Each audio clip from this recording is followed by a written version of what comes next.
주실 것을 간절히 바라며 우리 주 예수 그리스도의 이름으로 감사하며 기도드립니다. 아멘. 네. 식사 잘 하셨습니까? 다들. 우리 또 권사님께서 계속 국물 또 마실 것도 이렇게 해주셔가지고 따끈따끈하게 또 이렇게 잘 먹어서 감사하다는 생각이 듭니다. 날씨가 엄청 추울 줄 알았는데 또 생각보다 괜찮네요, 그렇죠?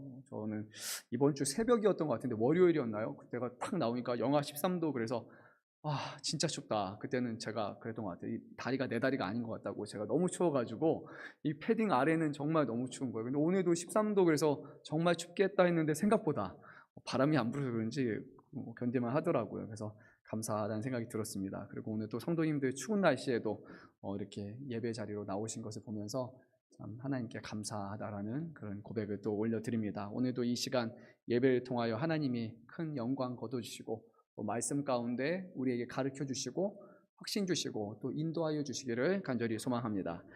지난 시간에 우리가 나누었던 말씀은 이런 내용이었습니다. 하나님의 아들을 믿는 자에게는 하나님이 분명히 그 믿음에 합당한 증거를 주신다라고 말씀하셨습니다. 어떻게 예수 그리스도가 이 땅에 오셨다는 것을 우리가 확신할 수 있느냐, 우리가 예수를 믿는다는 것이 정말 진짜가 맞느냐라는 그런 부분에 있어서 분명히 그 명확한 증거를 우리에게 주셨다고 합니다. 세 가지를 그때 확신의 증거로 주셨는데, 물과 피와 그리고 성령, 이 세 가지가 바로 확실하고 명확한 증거라고 말씀드렸습니다. 물과 피는 곧 예수 그리스도께서 십자가에서 돌아가실 그때 그 쏟으신 것이 물과 피였기 때문에 그분은 참 인간이시고 그리고 참 사람이시고, 그리고 그것을 우리는 증언을 통해서 알 수 있죠. 또 성령께서는요, 예수님께서 하나님의 아들이심을 친히 나타내셨는데요, 우리가 잘 아는 말씀이죠. 세례 요한이 예수님께 세례를 베풀 때 그때 하늘에서 성령이 비둘기처럼 내려와서 그리고 나서 내 사랑하는 아들이라고 말씀하셨습니다.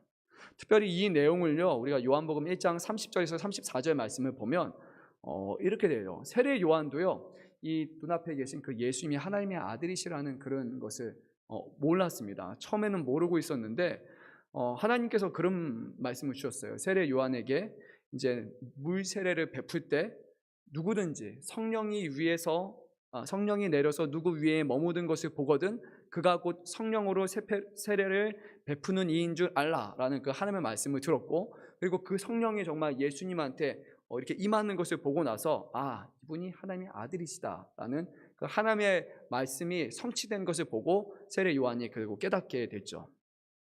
그리고 나서 그곳에서 친히 하나님께서는 예수님 향해 이는 내 사랑하는 아들이다라고 큰 음성으로 들려주심으로 말미암아 정말 예수님은 하나님의 아들이시고 그분을 믿는 자에게는 구원이 있다라는 것을 친히 성령께서 또 하나님께서 이것을 드러내어 주신 것이죠. 그래서 그 아들을 믿는 사람들 안에는 영원한 생명이 있음을 우리는 알고 또 그것을 믿는 것이에요. 오늘 말씀은요, 이런 맥락에서 우리가 말씀을 살펴볼 것이고요. 오늘이 요한일서 이제 마지막인데 또 보니까 주일에 다시 한번 요한일서가 겹쳤습니다. 그래서 또 다른 방향으로 좀 더 풍성하게 또 나누면서 다시 한번 내용을 돌아볼 수 있을 것 같아요. 오늘 우리가 다룰 주제는요, 이렇게 됩니다. 이 서신서의 최종 목적이 과연 무엇인가? 목적에 대한 것이 이제 13절에 있고요. 그리고 둘째는 형제들을 위한 기도, 곧 도고기도에 관한 그런 내용도 짤막하게 다루고 있고요. 그리고 도고기도 안에는 사망에 이르는 죄와 사망에 이르지 아니하는 죄에 대한 그런 내용이 또 있고, 그리고 우리가 무엇을 알고 있는가, 그것에 대한 내용, 이렇게 모든 것이 진행이 됩니다. 우리 한번 13절 말씀을 한 목소리로 읽도록 하겠습니다. 내가 하나님의 아들의 이름을 믿는 너희에게 이것을 쓰는 것은 너희로 하여금 너희에게 영생이 있음을 알게 하려 함이라. 아멘. 사도 요한은 이 서신서의 기록 목적이요, 하나님의 아들의 이름을 믿는 자에게는 영생이 앞으로 주어진다고요? 아니면 뭐라고 말씀합니까? 이미 있음을 우리에게 알게 하려 하기 위함이라고 전했습니다. 이미 사도 요한은요, 이 요한일서 말씀에서 1장 4절에서 이렇게 말씀했어요. 우리가 이것을 쓰면 우리의 기쁨이 충만하게 하려 함이라. 그리고 2장 1절에서는 너희로 죄를 범하지 않게 하려 함이다 라고 말씀을 했고, 이제 5장 13절에서는 하나님의 아들의 이름을 믿는 자에게 영생이 있음을 알게 하려 함이다. 그래서요, 이 세 가지 말씀을 통해서요, 어떤 목적이 정확하게 있다, 의도가 있다라는 것을 전하고 있어요. 특별히 이 세 가지를 우리가 같이 이렇게 한 선상에서 볼 때요, 말씀의 대상이 누구인지에 대해서도 우리는 알 수 있습니다. 이 말씀의 대상은요, 불신자를 대상으로 한 말씀이 결코 아니에요. 불신자는 하나님의 아들의 이름을 믿지 않기 때문이에요. 근데 하나님의 아들을 믿는 사람들은 곧 신자, 그렇기 때문에 이것은 정확하게 신자를 향해서 하시는 그런 말씀이에요. 또한 예수께서 물과 피로 오지 않았다고 주장하는 사람들의 그런 유혹에 자칫 넘어가서 우리가 혹여라도 죄에 빠질까봐, 잘못된 길에 빠질까봐 오늘 이어지는 말씀에서 우리가 사망에 이르는 죄와 그렇지 아니하는 죄에 대한 그 언급을 하고 있는 것을 보게 됩니다. 즉 믿음이 약한 자를 격려하고 또 믿음을 강하게 하기 위해서 이 말씀은 기록된 것이고, 그리고 이것을 전하는 것이 바로 기쁨이다라고 성경은 그렇게 말씀하고 있어요. 그래서 이것을 통해 우리가 한 가지 알 수 있는 것은요, 우리가 믿음이 약한 성도들에게 무엇을 해야 되는가? 즐겁게 하고 재미나게 하고 친교를 활성화하면 되는가? 그것이 아니에요. 정말 믿음이 약한 성도에게 우리가 해야 될 것은 예수 그리스도의 죄 사함의 은혜와 그리고 영생을 주시는 그 복음을 선포하는 것, 그것이야말로 믿음이 약한 사람들에게 우리가 해야 되는 것이에요. 가장 정말 중요한 것이에요. 만약에 교회가요, 죄 사함의 은혜와 그리고 영생을 주시는 복음을 전하지 않고 다른 것들로 사람들과의 관계, 어떤 즐거움과 인본주의적인 여러 가지 것들로 교회 사람들을 활성화시키고 하려는 것은요, 어리석은 행동이에요. 그것은 세상에서, 밖에서 하는 행동이에요. 교회 안에서는요, 복음을 증거하는 것과 그리고 죄사함이 있다는 것, 오직 그 문제는 이곳에서만 다룰 수 있고 해결받을 수 있다라는 이 진리와 복음을 전하는 것이 교회의 사명이라는 것입니다. 그래서 모든 모임 가운데 우리는 그 믿음과 구원을 돌아봐야 되고, 하나님께서 믿음을 더하여 주시고 구원의 확신을 더하여 주시고 말씀을 통해 다시 한번 우리를 새롭게 하여 주시고 그것을 믿음으로 살아갈 수 있도록 우리는 구하는 것, 그것이야말로 모든 예배, 그거의 목적이고, 우리의 소그룹을 비롯한 모든 교회에서 하는 것은 그것을 놓고 해야 하는 것이에요. 늘 경험합니다. 이렇게 하면 잘 될 것 같은데, 좀 하면 잘 될 것 같은데, 그러면요, 좀 시간 지나면요, 다시 돌아가요. 근데 정말 우리 각 사람 안에 믿음이 바로 세워진다면, 우리 안에 구원의 확신이 명확해지기 시작을 한다면요, 그러면 그런 것이 좀 없어도, 재미가 좀 덜 없어도, 좀 다른 힘든 일들이 있어도 우리가 구원이 있기 때문에 교회 나올 수 있고 교회를 섬길 수 있고, 그리고 이 안에서 아름다운 하나의 공동체를 이뤄나갈 수 있는 것이에요. 복음을 전하지 않고 복음을 강조하지 않는 것, 다른 것을 전하는 것은 교회 사명이 결코 아니라는 겁니다. 일전에도 한번 말씀을 드렸는데요, 저는 죽은 나사로를 살리는 그 장면을 생각할 때마다 참 놀라운 것 같아요. 예수님께서는 죽어서 무덤에 장사된 나사로에게 말씀을 하셨어요. 맞습니까? 제가 뭘 말하는지 지금 네, 예수님은 살아있는 나사로에게 말씀을 전하셨습니까? 죽어있는 나사로에게 말씀을 전하셨습니까? 죽어있는 나사로였어요. 나사로야 나오라 라고, 그렇죠? 살아있는 나사로가 아니에요. 죽어있는 나사로에게 말했다라는 거예요. 이거 되게 잘 생각해보면 놀랍지 않습니까? 정확하게 생각해보세요. 죽어있는 사람에게 나오라 라고 했을 때 나사로가 반응을 했다라는 거예요. 죽어있는 나사로인데 말입니다. 어떻게 나사로는, 죽어있는 나사로가 예수님의 명령을 들을 수 있는 것이에요? 어떻게 이것이 가능해요? 이것은요, 죽어있는 육신에게 하시는 말씀이 아니었다는 거예요. 썩어있는 몸에게 하시는 말씀이 아니었어요. 예수님의 말씀은요, 그의 영혼에게 선포하시는 것이었어요. 예수님의 말씀의 능력은 그 영혼으로 하여금 다시 그 육신 안에 들어가게 하시는 그 능력이 이 말씀 안에 있는 것이에요. 그러니까 우리가요, 그리스도의 복음을 증거하는 것은요, 단순히 그 사람의 육신과 이성에게 그것을 납득하고 받아들일 수 있도록 하는 그 말씀이 결코 아니라는 거예요. 하나님의 말씀은요, 영혼에게 향해서 하시는 말씀이라는 것을 우리는 믿어야 돼요. 하나님께서 이 말씀을 통해서 그 복음과 그 능력을 각 사람의 영혼 안에 심겨주고 그 안에 반응하게 하실 때, 그럴 때 그곳에서 놀라운 역사가 일어나시는 겁니다. 그래서 우리는 그 복음을 전하는 거예요. 우리의 능력이 아니지만, 우리는 부족하지만요, 그 말씀이 하나님께서 통하여서 그것을 통해 영혼을 살리실 것이라는 확신을 가지시고, 복음 전하는 것, 밖에 나가서 복음 증거하는 것, 삶 가운데서 복음을 함께 나누는 것, 이게 얼마나 귀중하고 능력의 행위인지를 우리가 돌아보고 또 확신을 가지면 좋을 것 같습니다. 이제 예수 그리스도를 하나님의 아들이라고 믿는 자에게는 담대함이 있다라고 하는데요, 그 담대함의 근거는 바로 하나님의 뜻대로 구하면 우리가 응답을 받는다라는 거예요. 놀랍지 않습니까? 그럼 하나님의 뜻대로 구하는 것은 과연 무엇을 의미할까요? 우리 한번 16절 말씀을 읽도록 하겠습니다. 누구든지 형제가 사망에 이르지 아니하는 죄 범하는 것을 보거든 구하라. 그리하면 사망에 이르지 아니하는 범죄자들을 위하여 그에게 생명을 주시리라. 아멘. 형제가 사망에 이르지 않는 죄를 범할 때 그를 위해서 간구하는 것이 하나님의 뜻이다라고 말해요. 그러면 하나님께서는 이들을 위해서 생명을 주시겠다라고 말씀을 하고 있습니다. 15절에서 사도 요한은 하나님께서 우리가 구하는 것을 들으시기 때문에 우리는 이미 얻었다고 말씀하시며 기도의 응답과 확신이 있을 것이라고 말씀하셨어요. 우리가 하나님의 뜻대로 구하는 그 기도는 응답을 받습니다 라고 그렇게 얘기한단 말이에요.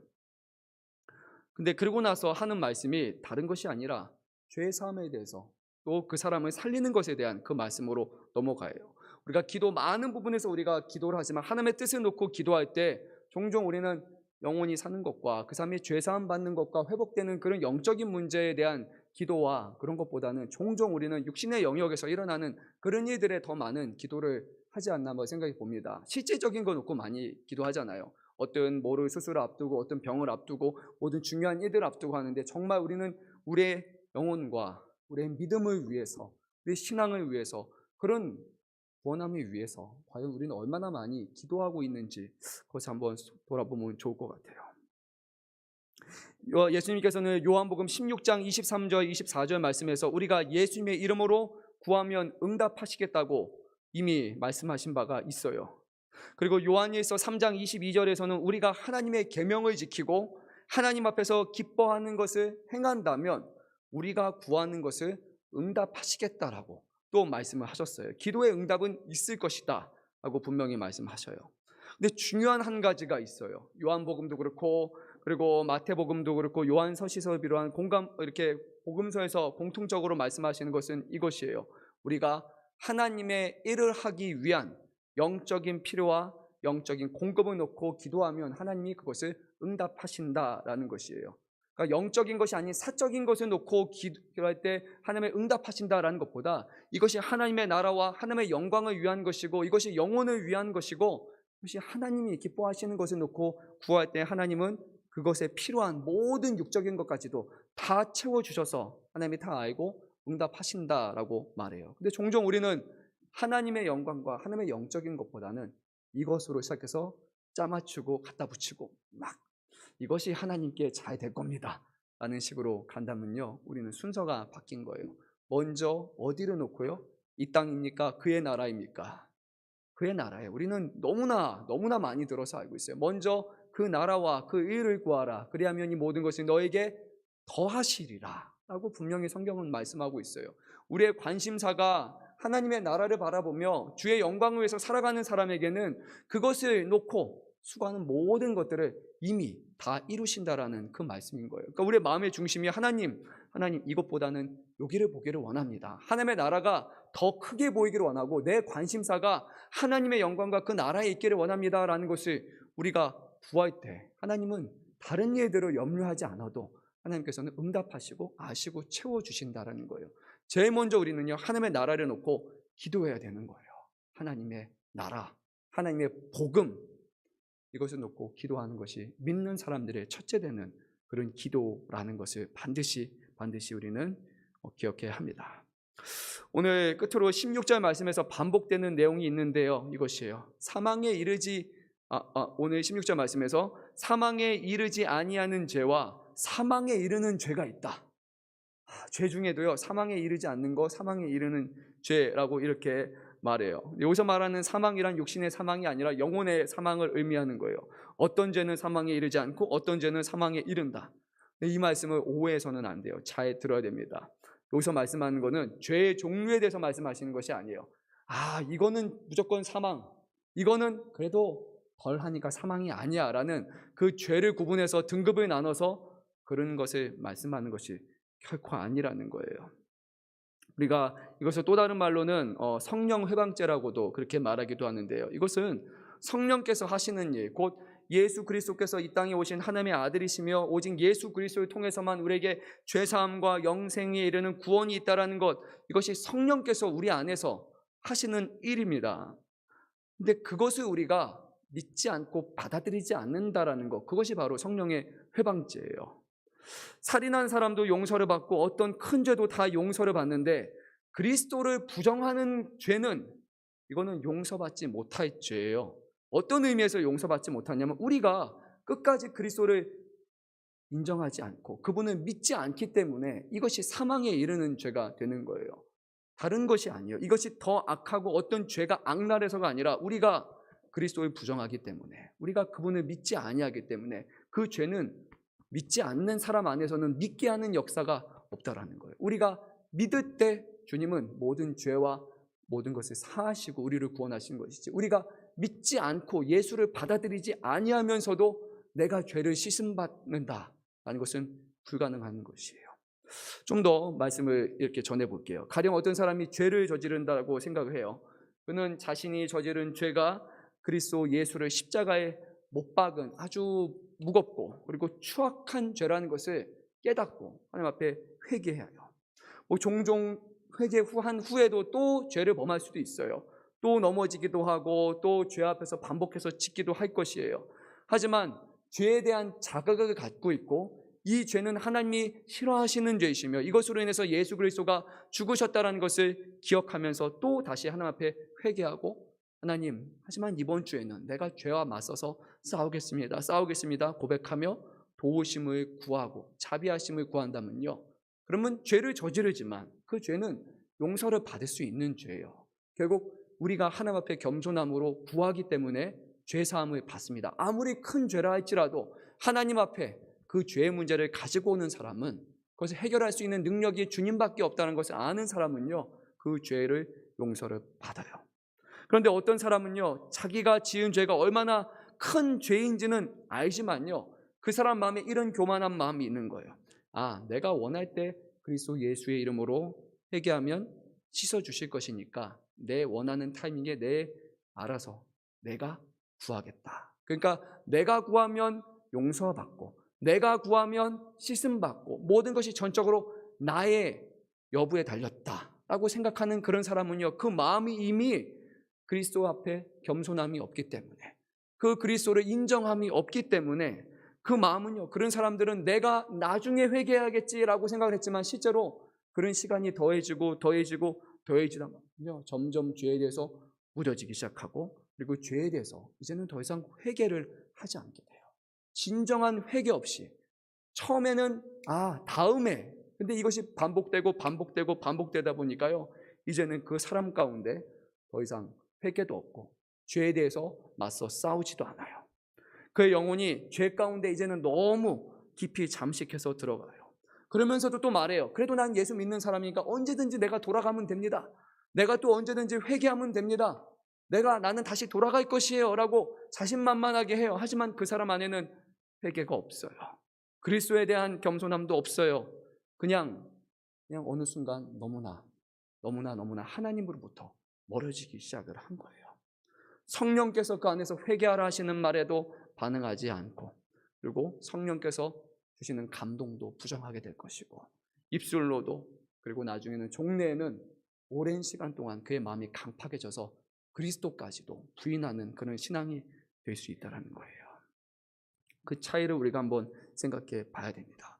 어떤 죄가 너무나 악랄해서 너무 큰 나쁜 죄라서 이것은 죄사함을 못 받고 이것은 죄사함을 받는다라는 것이 아니라, 우리의 마음이 강팍해지고 우리가 하나님 앞에 죄에 대해서 고백하고 용서함을 구하지 않는 우리의 마음들이 결국에는요, 우리의 마음을 완전히 하나님으로부터 단절시키는 그런 마음으로 변화시켜 준다는 거예요.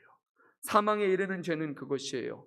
오만함으로 똘똘 뭉쳐서 하나님 앞에 결코 엎드리지 않는 사람, 예수 그리스도의 보혈의 은혜를 사모하지 않는 사람, 성령의 도우심을 구하지 않고서도 괜찮다라고 말하는 사람, 이런 사람은 영원의 사망에 이르는 죄인이라는 거예요.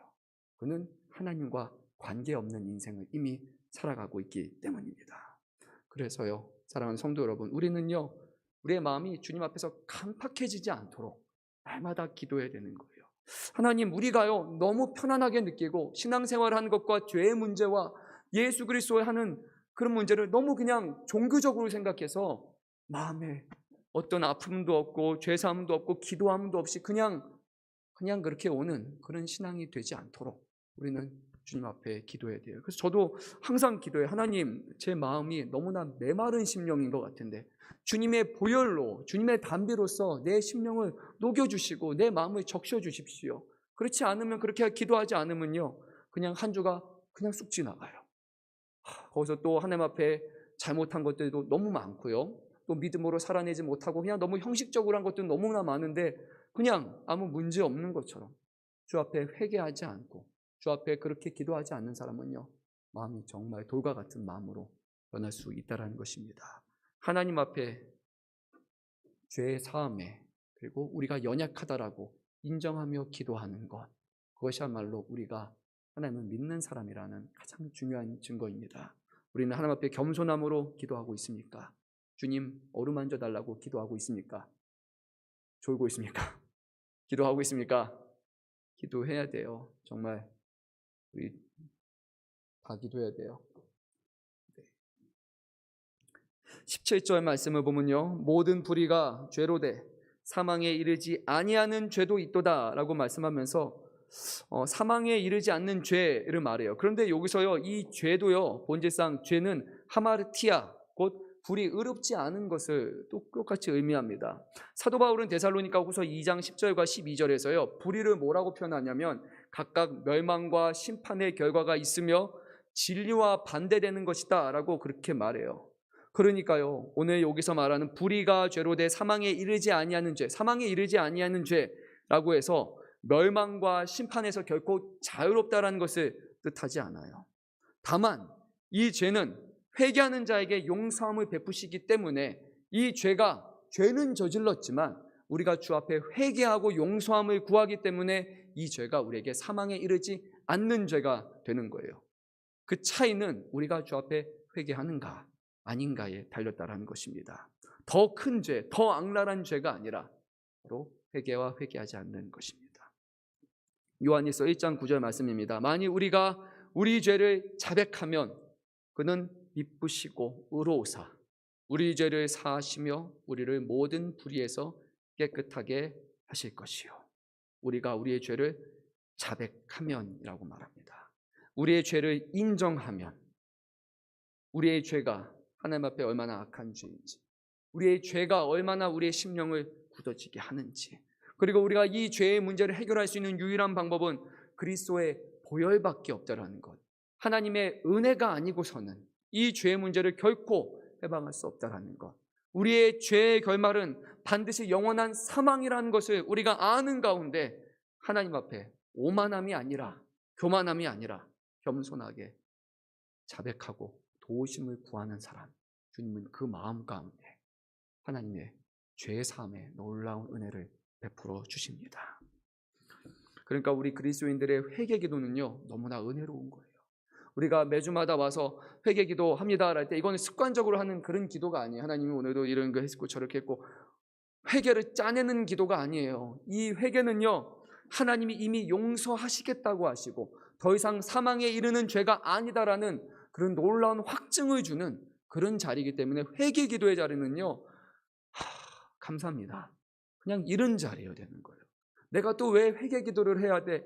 또 이번 주에 또 회개 기도, 이게 아니에요. 와, 회개 기도 하는 순간이 죄가 사함받는다라는 놀라운 자리라는 겁니다. 그래서 저는 너무 좋아요. 회개할 때마다 하나님, 어떻게 이렇게 쉽게 하나님께서는 죄를 사해 주십니까?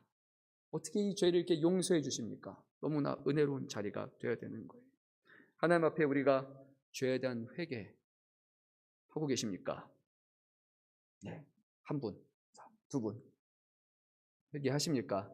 한 주간에 우리가 어떤 기도를 드렸는지 한번 잘 생각해 보세요.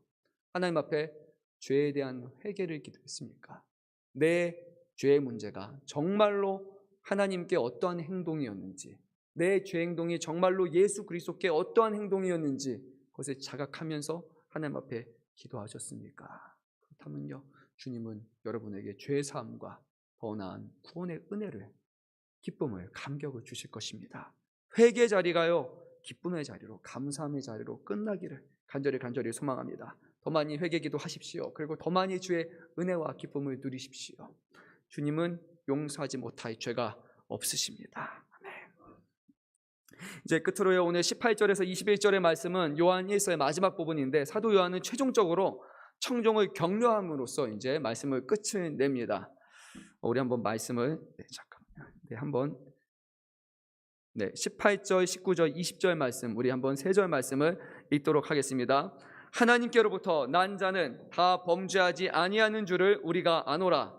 하나님께로부터 나신 자가 그를 지키심에 악한 자가 그를 만지지도 못하느니라. 또 아는 것은 우리는 하나님께 속하고 온 세상은 악한 자 안에 처한 것이며, 또 아는 것은 하나님의 아들이 우리에게 자각을 주사 우리로 참된 자를 알게 하신 것과, 또한 우리가 참된 자 곧 그의 아들 예수 그리스도 안에 있는 것이니 그는 참 하나님이시요 영생이시니라. 아멘. 오늘 말씀에서는요, 반복적으로 이렇게 말합니다. 18절에 우리가 아노라, 19절에 또 아는 것은, 20절에 또 아는 것은 알게 하신, 계속해서 안다 알게 하셨다, 이렇게 반복해서 말해요. 18절, 19절, 20절에 이 첫 번째까지, 20절 앞에까지 세 번째까지는요, 여기서 말한 알다는 곧 오이다라는 것을 의미하는 거예요. 이것은 어떤 지적인 알, 깨닫는 알을 뜻하는 것이고요.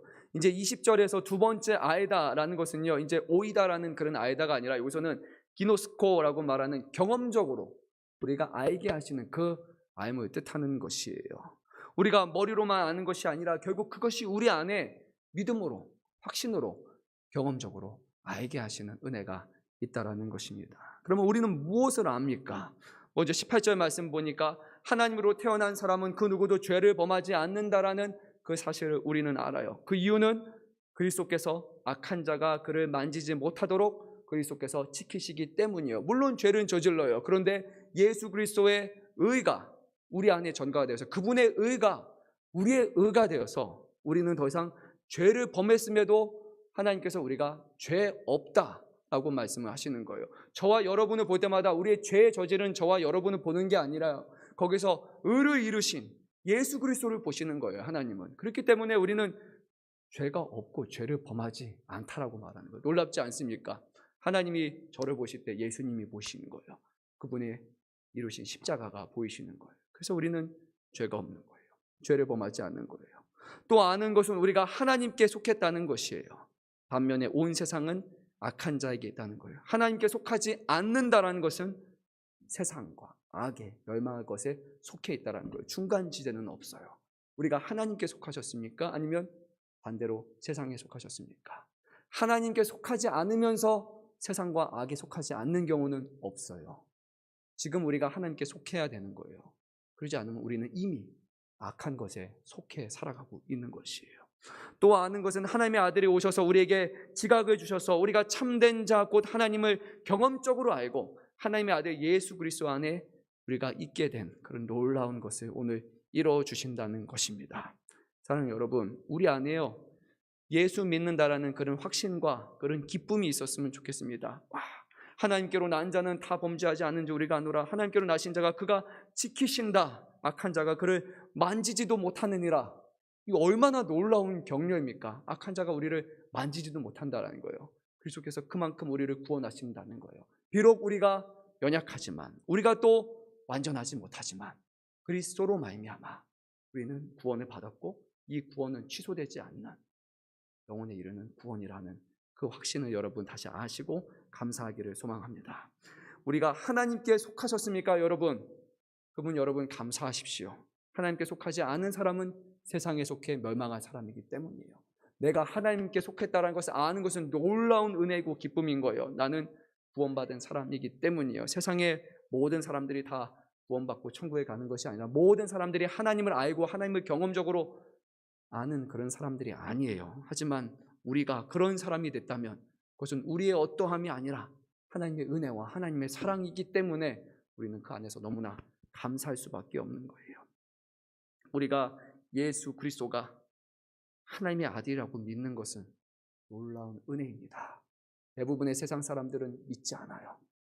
그냥 인간일 뿐이라고, 역사적인 인물일 뿐이라고, 3대 성자 중에 한 명일 뿐이라고 그렇게 말하지만 그 보지 못하고 옆구리도 만져보지 손도 만져보지 못한 그 예수께서 정말 하나님의 아들이심을 내가 믿고 있다면요, 이것은 놀라운 일인 거예요. 어떻게 그걸 믿어요? 이거는요 그냥 믿으려고 해서 믿어지는 게 아니에요. 사람으로는 할 수 없지만 하나님께만 가능한 것이에요. 여러분이 믿으신다면 이 믿음을 하나님 앞에 정말 감사하게 생각해야 되는 겁니다. 하나님이 주신 믿음이기 때문이에요. 그의 아들 예수 그리스도 안에 있는 사람은 바로 영생을 가졌다라는 것, 오늘도 우리 안에 영원한 생명이 있음을 기억하시고 감사하기 바랍니다. 마지막 21절 말씀 우리 읽고 마치도록 하겠습니다. 자녀들아 너희 자신을 지켜 우상에서 멀리하라. 아멘. 갑자기 우상에서 우리 자신을 지키라고 말합니다. 하나님이 아닌 다른 것을 가장 중시하는 이 모든 것은 다 우상이에요. 우리 자신을 하나님보다 사랑하는 것도 우상입니다. 참 어려운 부분일 거예요. 어떻게 하나님을 첫째 최고로 사랑할 수 있을까? 우리가 하나님 앞에 그것을 구하고 하나님 앞에 나아가지 않으면요, 이것은 불가능한 거예요. 내가 기뻐하고 내가 원하는 것, 내가 하고 싶은 것을 택해서 하고 있다면 이미 우리는 내 자신을 제일 사랑하고 있는 거예요. 하지만 나는 하기 싫어요. 나는 못하겠어요. 너무 괴로워요. 하나님, 그럼에도 불구하고 하나님이 기뻐하신다.